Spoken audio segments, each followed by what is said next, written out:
ನಮಸ್ತೆ ಸ್ನೇಹಿತರೆ, welcome to think easy official channel.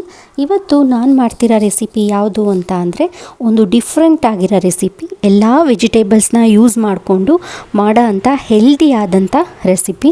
ಇದು ಕೇರಳ ಸ್ಟೈಲ್ ಅಡುಗೆ ಅಂತಲೂ ಕೂಡ ನಾವು ಹೇಳ್ಬೋದು. ಪರ್ಟಿಕ್ಯುಲರ್ಲಿ ಕೇರಳದಲ್ಲಿ ಇದನ್ನು ಮಾಡ್ತಾರೆ. ಇದ್ರ ಹೆಸರು ಬಂದು ಅವಿಯಲ್ ಅಂತ ಅಂದ್ಬಿಟ್ಟು. ಇದು ಎಲ್ಲ ವೆಜಿಟೇಬಲ್ಸ್ನ ಯೂಸ್ ಮಾಡಿಕೊಂಡು ಮಾಡೋ ಅಂಥದ್ದು. ಇದಕ್ಕೆ ಇಲ್ಲಿ ನಾನು ಎಷ್ಟು ವೆಜಿಟೇಬಲ್ಸ್ನ ಹಾಕ್ಕೊಂಡಿದ್ದೀನಿ ಅಂತ ಅಂದರೆ 12 ಥರ ವೆಜಿಟೇಬಲ್ಸ್ ಹಾಕ್ಕೊಂಡಿದ್ದೀನಿ.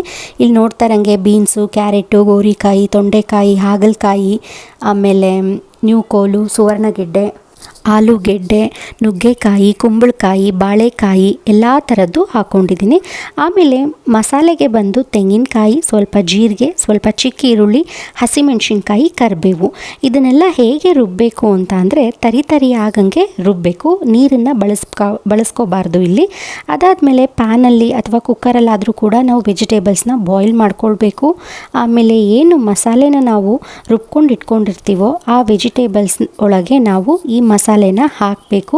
ನಾನಿಲ್ಲಿ ಕುಕ್ಕರಲ್ಲಿ ಬೇಯಿಸ್ಕೊಳ್ತಾ ಇದ್ದೀನಿ. ಇಲ್ಲ ದೊಡ್ಡ ಪಾತ್ರೆ ಇತ್ತು ಅಂತ ಅಂದರೆ ಅದರಲ್ಲಾದರೂ ಕೂಡ ನೀವು ಬೇಯಿಸ್ಕೊಳ್ಬೋದು. ಸ್ವಲ್ಪ ಅರಿಶಿನ ಮತ್ತು ಉಪ್ಪು ಹಾಕಿ ಮಸಾಲೆನೂ ಕೂಡ ಹಾಕಿ ನಾವು ಬೇಯಿಸ್ಕೊಳ್ಬೇಕು. ಇದು ಅವಾಗವಾಗ ಕಲಿಸ್ತಾ ಇರಬೇಕು.